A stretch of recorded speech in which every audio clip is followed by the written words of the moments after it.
안녕하세요. 포유환율연구소입니다. 이번 시간에는 그동안 포유환율연구소에서 일본 증시가 매력적이다라는 얘기를 여러 차례 했죠. 그런데 최근에 그 일본 그 통계라고 할까요? 성장률, 그 다음에 실업률, 물가, 그리고 일본 상장기업 실적, 이 모두가 상당히 좀 예상보다 좋게 나와요. 다만 성장률이 마이너스로 나오는데, 이것은 이제 대부분 그 경제 전문가들도 그렇고 학자들도 그럴 거예요. 일본 성장률이 낮으니까 일본이 뭐 거의 망한 거 아니냐, 뭐 이런 얘기를 하는데, 이거는 이제 GDP와 실업률, 그리고 GDP와 그리고 성장률, 이 관계에 대해서 이해가 부족하기 때문에 이제 그런 이제 발언이 나오지 않나 이런 생각을 해요. 그래서 오늘 이 주제를 선정을 했는데, 일단 2023 회계연도, 그러니까 2023년 3월부터 2024년 3월까지죠. 회계연도 일본은 그 3월이에요. 그래서 이제 아마 아직 그 회계 연도가 끝나려고 하면, 한국은 대부분 뭐 12월 결산하고 하니까 이제 한두 달 남았죠. 근데 이제 미국도 뭐 이게 회계 연도 일본과 비슷할 거예요. 그런데 뭐 3월부터 이제 4월 1일까지니까 회계 연도가 좀 다르긴 한데, 그러다 보니 시간이 이제 조금 남았죠. 한 4개월 정도. 그런데 상당히 예상보다 다 좋아요. 이것이 이제 뭐 어디에 원인이 있느냐, 학자들 그리고 유튜브에서 활동하시는 경제 전문가들은 다 일본이 처참하다라는 식으로 표현을 하는데, 일본 기업 실적은 서프라이즈고, 실업률은 미국보다 훨씬 낮고, 물가도 미국보다 안정적이고, 상장기업 실적도 미국보다 오히려 낮고, 어, 결국은 이제 영업 실적이죠. 그러면 왜 일본이 망했나라는 거죠. 실업률 낮고, 물가 낮고, 주가 잘 오르고, 그리고 성장률이 마이너스 0.5%라는 이게 이제 중요한데, 3분기 성장률이 일본은 마이너스 0.5%예요. 제가 빨간 글씨로 표시를 했는데, 이게 이제 GDP 산출 방법, 즉 통계가 그 달러 표시를 하기 때문에 그래요. 일본 엔화 가치가 2023년 초에는 1달러가 130엔 했죠. 근데 11월 현재 150엔 하니까 14% 정도 엔화 가치가 하락했단 말이죠. 그러니까 달러 표시로 그 GDP 성장률을 구하면 마이너스 0.5%가 나오는 거예요. 그래서 이제 성장률과 그 다음에 뭐 주가 관계라든지, 성장률과 그 다음에 실업률 관계라든지, 이런 것을 제대로 이해하려고 하면 달러 표시로 하면 안 돼요. 왜냐하면 일본 내에서 그 경제 활동을 하고, 또 일본 내에서 그 일본 국민들입니다. 그런 분들 입장에서는 그 일본 엔화 표시가 중요하지요. 왜냐면 월급을 일본 돈으로 받잖아요. 그죠? 일본 국민들은. 또 일본 기업들은 엔화 표시로 결산을 하죠. 그렇기 때문에 이 성장률도 일단 미국 달러 표시로 하는 것보다는 일본 경제 상황을 제대로 파악하기 위해서는 일단 엔화 표시로 성장률을 체크하면, 여도 미국 못지않게 서프라이즈예요.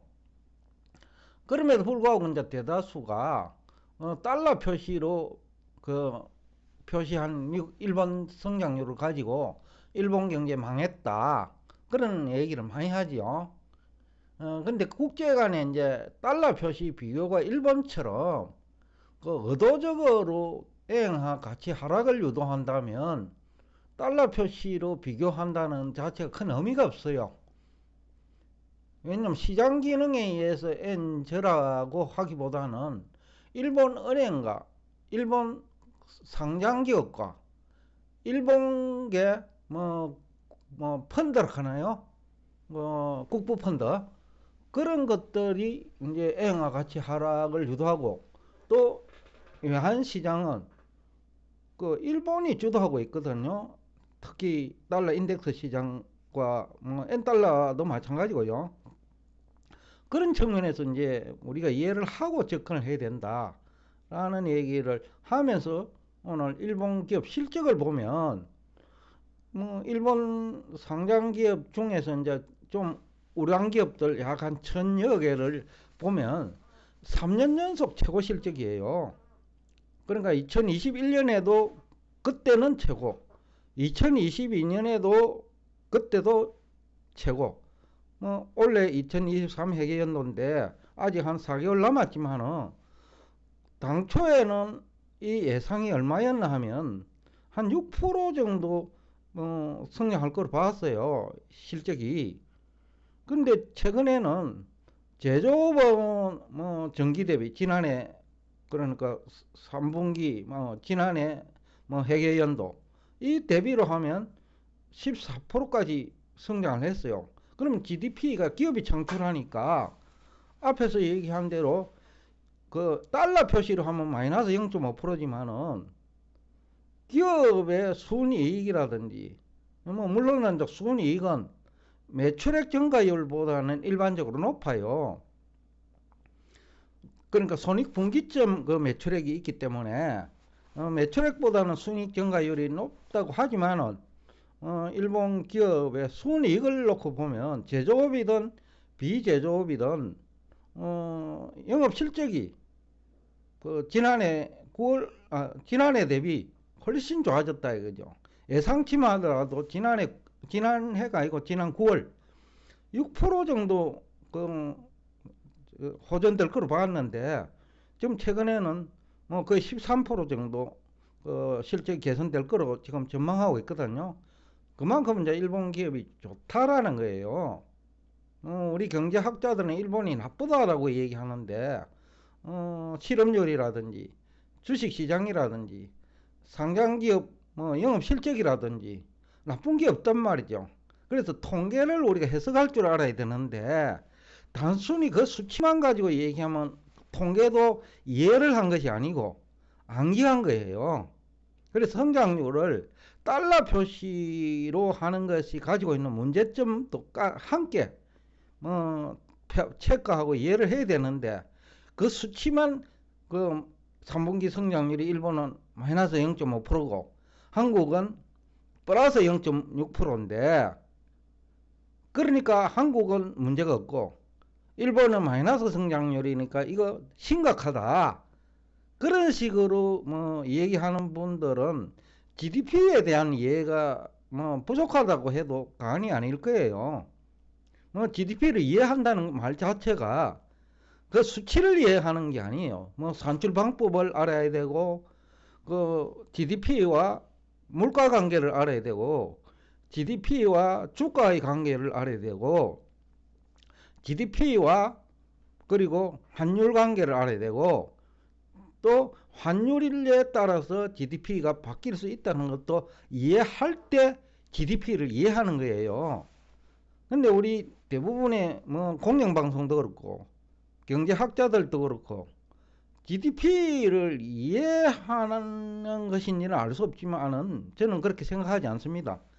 그러니까 일본 망했다라고 할 때 곧 단순한 수치 마이너스 성장만 가지고 얘기한다는 거예요. 달러 표시로. 그래서 이제 일본 상장기업 영업 실적이라든지 또 일본 주식에 투자해야 될지 말아야 될지 아니면 한국에 투자하는 것이 좋은지 그 판단을 하는데 실패할 수 있는 거예요. 달러 표시 성장률만 가지고 접근하면 어떤 일본 경제가 경제 전문가들이나 경제학자들의 분석보다는 훨씬 양호하다는 것이 포유 환율 연구소 분석이에요. 니케이 뭐 225개죠. 손익 전망치도 보면 이용계좌의 신문이니까 일본 경제입니다. 일본 경제 신문인데 13% 증가 한 43.4조 엔이니까 이것도 우리 경제신문이나 학자들은 달러 표시로 하거나 아니면 원화 표시로 하는 경우가 많은데 그렇게 하면 안 돼요. 왜냐하면 일본인 입장에서 봐야 된다는 거죠. 왜? 주식 투자는 일본인이 주도하니까. 그리고 실업률도 일본인의 실업률이라는 거죠.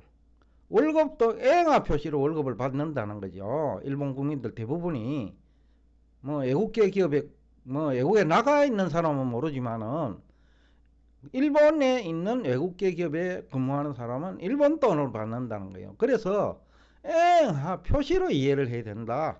GDP도 아니면 일본 주식시장도. 그래서 이제 대부분이 일본에 투자하면 한국보다 훨씬 수익률이 높은데 지난밤 일본 니케이 지수만 하더라도 거의 사상 최고치 근접해가 있거든요. 사상 최고치는 아니네요. 지난 7월 고점에는 거의 근접했어요. 나스닥 100도 선물 기준은 비슷하지만 근데 한국만 지난해 동기 대비로 보면 아니면 2021년 상반기 대비로 보면 그때 우리가 4,300까지 갔다가 뭡니까 3,400입니다. 수정합니다. 3,400까지 갔다가 지금 2,500도 안 되죠. 그러니 한국에 투자할 것이 아닌데 즉 미국이나 일본에 투자해야 되는데 학자들 때문에 또 경제 전문가들 때문에 일본에 투자하지 못한 사람도 있을 거다라는 거죠. 그래서 이거 환율과 성장률, 주가, 실업률, 기업 실적 관계를 제대로 파악할 필요가 있다라는 취지에서 오늘 이 주제를 가지고 나왔습니다. 어떤 중요한 것은 이제 과거가 아닌 이제 미래인데 일본 은행이 과연 엔 약세를 유도하지 않고 그대로 방치할 것이냐 아니면 또 엔 약세가 너무 지나치니까 개입할 것이냐 또 시장은 일본 엔 약세를 어떻게 생각하느냐 시장이라고 하면 일본이 외환시장을 좌지우지하니까 일본 투자은행이나 일본 중앙은행이나 일본 연기금 펀드 등 국부 펀드가 사실상 엔 약세에 상당히 기여도가 높은 조직이라고 이래 접근해 보면 내년에도 일본 기업의 실적은 그렇게 나쁘지 않을 것 같다. 물론 성장률은 달러 가치가 떨어지면 엔화 가치가 높아지니까 성장률은 그때는 좋아질 거예요, 오히려. 근데 일본 실물 경제는 엔화 가치가 올라가면 나빠지죠. 그러니까 이 해석을 제대로 해야 된다. 특히 자산시장 참여자 입장에서 그런 취지에서 오늘 강연에 의미가 있지 않나 라는 얘기를 하면서 오늘 여러분과 대화를 여기서 끝내겠습니다. 오늘도 끝까지 경청해 주셔서 대단히 감사합니다.